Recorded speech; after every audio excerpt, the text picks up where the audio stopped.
Have you ever felt those subtle pulls, like invisible threads guiding you somewhere, or maybe wondered if past stuff, even from other lifetimes, is kind of quietly shaping things now? It's a really fascinating thought, isn't it? Yeah.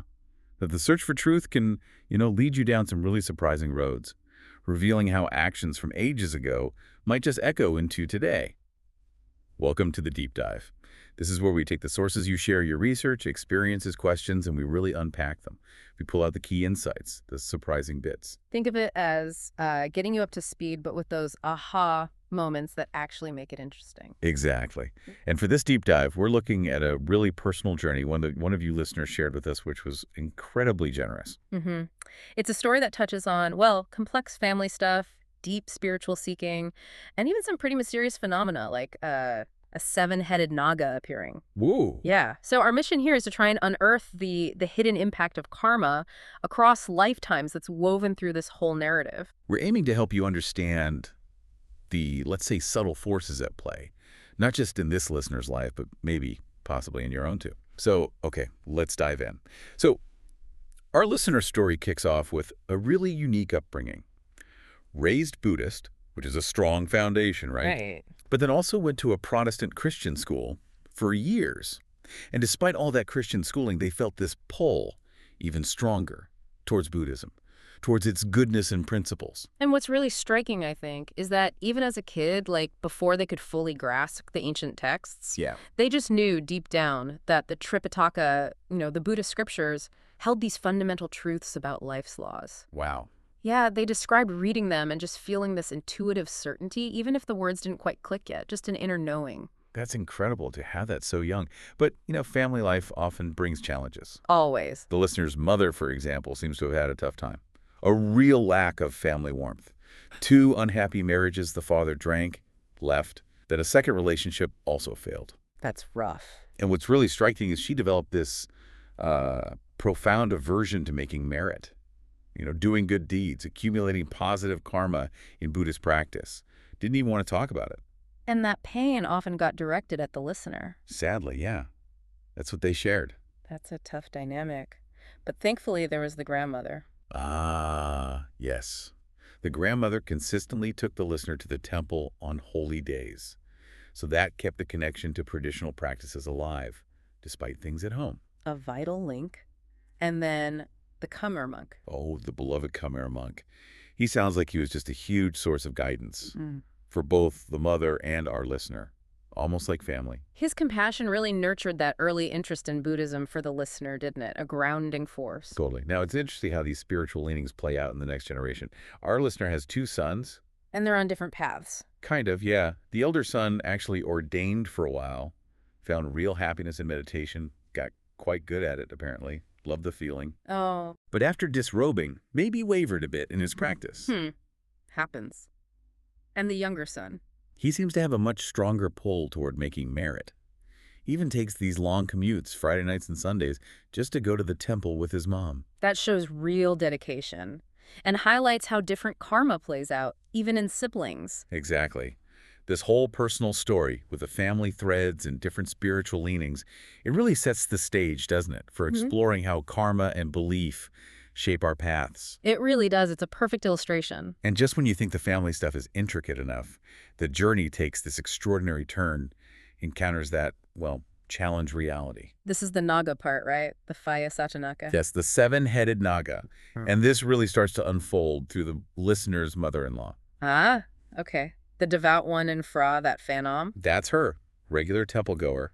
And somehow she's connected to these first encounters. It's quite the story. So the Phaya Sattanakka, this Naga, first communicated through a novice monk. Yeah. And later, through a lay woman who used to be a nun. And this Naga entity was giving Dharma talks, encouraging practice, drawing crowds. Crowds to hear a Naga. Apparently. And the surprising thing was, people were choosing to listen to the Naga's messages, sometimes over the monks themselves. That must have caused a stir. And the listener got personally involved. Yes, after their grandmother passed away. They encountered the Phaya Sattanakka through that former nun, which led to hearing Dharma frequently, even teachings said to be from the Buddha, but through this unusual channel. Wow, okay. And there was something else. Scent. Ah, yeah, the perfumed water scent. Very intriguing. It often accompanied the listener, especially during film shoots. Film shoots. Yeah, they felt it was a sign of spiritual protection. Believed it helped smooth things out, like stopping rain right when they needed it to. Okay, so these are some pretty powerful experiences. What does it all mean for the listener's conviction, their beliefs? Well, it certainly seemed to solidify their belief in, divine protection, the unseen world. But it also raises big questions, doesn't it, about how we interpret these things, what they really signify on our path. Definitely. Which brings us nicely to unpacking the karmic connections behind it all. Starting with the mother's suffering and her aversion to merit, it's heartbreaking, but the sources offer some clarity. They really do. The core insight here is that her suffering, that resistance to doing good deeds, it stems directly from past life karma. Okay, how so? Specifically, in a past life, she was a man. And this man, associated with bad people, acted kind of like her husbands did in this life. Didn't hang out with good people, didn't listen to Dharma. So those negative habits just carried over. Exactly. Deep-seated patterns echoing across lifetimes. Yeah. It's a powerful example of that. Wow. Experiencing the echo of her own past. Mm-hmm. That's tough. So what can the listener do? The guidance is really about compassion and consistency. Be patient. Care for the mother really, really well. And keep making merit frequently, dedicating it with a specific prayer for her heart to open to Buddhism. So dedicating the merit. Yeah, this subtle merit, it's called. Just consistently doing good, even small things with that dedication. It helps gently wear down the negative karma, allowing any past positive karma she has to surface. Gives her a chance to shift her view. Consistent, compassionate action. Got it. Yeah. What about the listener's father, the one who passed away? Ah, yes. Tragically, the sources indicate that because of his drinking, he went straight to the fifth great hell when he died. The fifth. Yeah. That sounds bad. It is. He's suffering terribly there. Forced to drink black, hot acid. It's described as intense and prolonged. Goodness, that really puts consequences into perspective. Is there anything that can be done for him? Well, the listener should definitely keep dedicating merit to him, but rescuing someone from the great hells, that's incredibly difficult. How so? It requires a very advanced practice. According to this lineage, the listener would need to practice to attain Dhammakaya, a profound meditative state, and study the specific Dhammakaya knowledge linked to it. It's a huge spiritual undertaking. Okay, that highlights the gravity, doesn't it? Yeah. And the level of practice needed. Let's shift to someone more comforting, the beloved Khmer monk. Where did he end up? Ah, good news there. The monk, who lived to 101, he's now in Dusita heaven, in the general area for those with great merit. Dusita heaven. Okay. Yeah, due to his ascetic practices, spreading the Dharma, his compassion, all of it. Was there a past life link? Their bond sounded so deep. There was. It turns out in a past life, our listener was actually the monk's child. No way. Yes. Which Oh. explains that deep connection, his paternal kindness in this life, a reunion really, shows how some bonds last. That's beautiful. A lovely connection across time. But let's look at our listeners' own karma. They mentioned the mother directing pain at them. What's the source of that? Right. The insight here is that the pain the listener experienced from their mother is a direct result of their own past verbal karma. Verbal karma, so like things they said in the past. Exactly. But it's more than just mean words. It's the patterns, Right. How we express emotions, frustrations, even just our tone. It creates these ripples, these echoes that affect how others treat us, even lifetimes later. It's very much what you do comes back to you. A direct mirror. Mm. Wow. Okay, so what about the different temperaments in the family? The sons being different, the mother not liking the listener's husband. Well, the different inclinations towards making merit, that's just each person's unique past karma. Everyone carries their own spiritual baggage, their own tendencies. Makes sense. And the listener's husband, that's actually a positive outcome. Having a good, virtuous husband like that is a result of cultivating good spiritual friends, Kalyanamita, in a past life, plus making merit and specifically praying for a good partner. That's great. A clear payoff for past goodness. But the mother disliking the son-in-law. That sounds painful. Yeah. Her dislike seems to come mainly from differences in, faith, how they live by the precepts, their views. The sources say there isn't specific bad karma between them. Oh, okay. It might also be amplified by her own unresolved bitterness about her past relationships. So the advice is the same. Patience, good care, gently introducing Dharma. Let her see his good example over time. Okay, shifting gears a bit.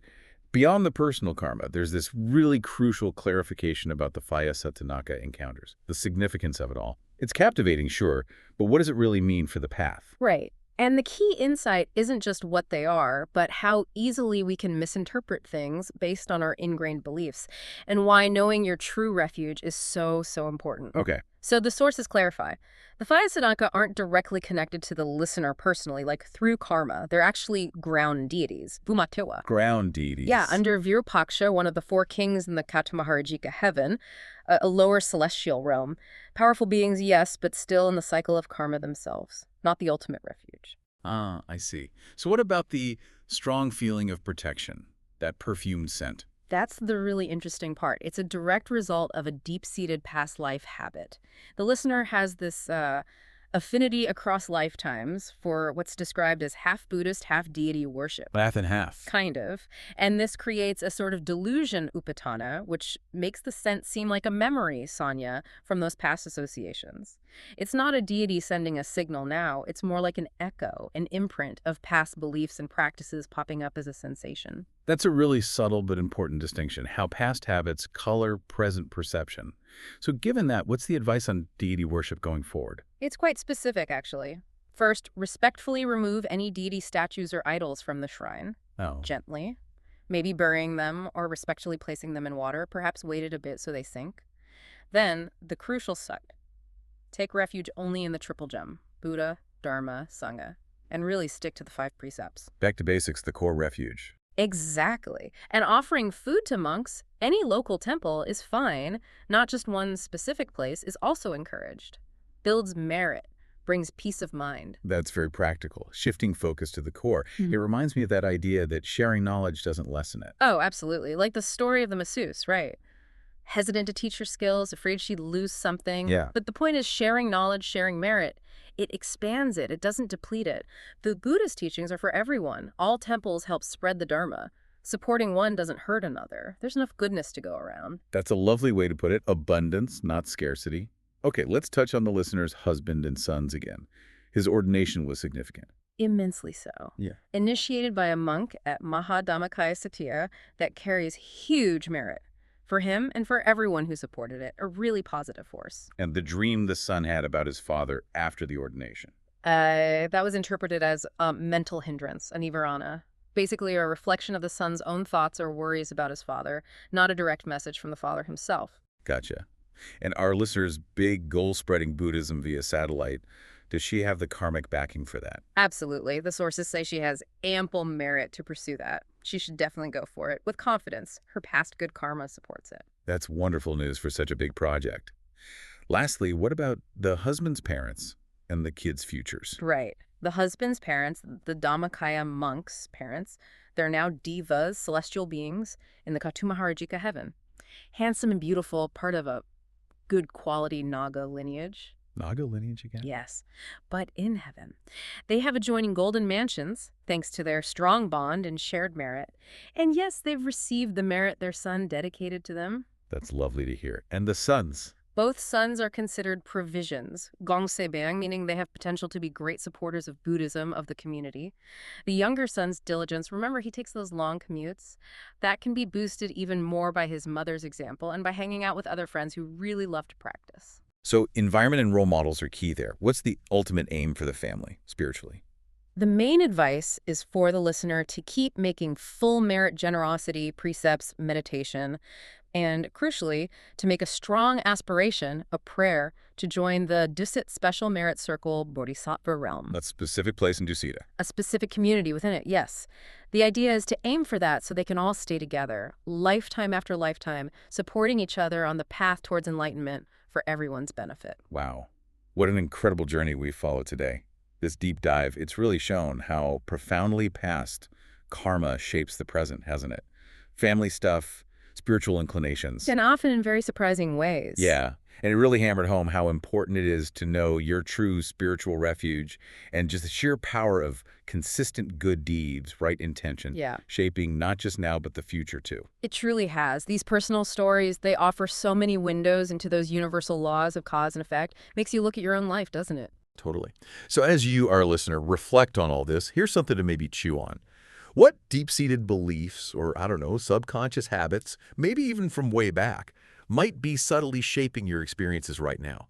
And how could figuring that out open up a new, more intentional path for your own journey? We really hope this deep dive gave you plenty to think about. Thanks as always for sharing your sources and joining us. We'll be back soon with another deep dive into the amazing world of knowledge.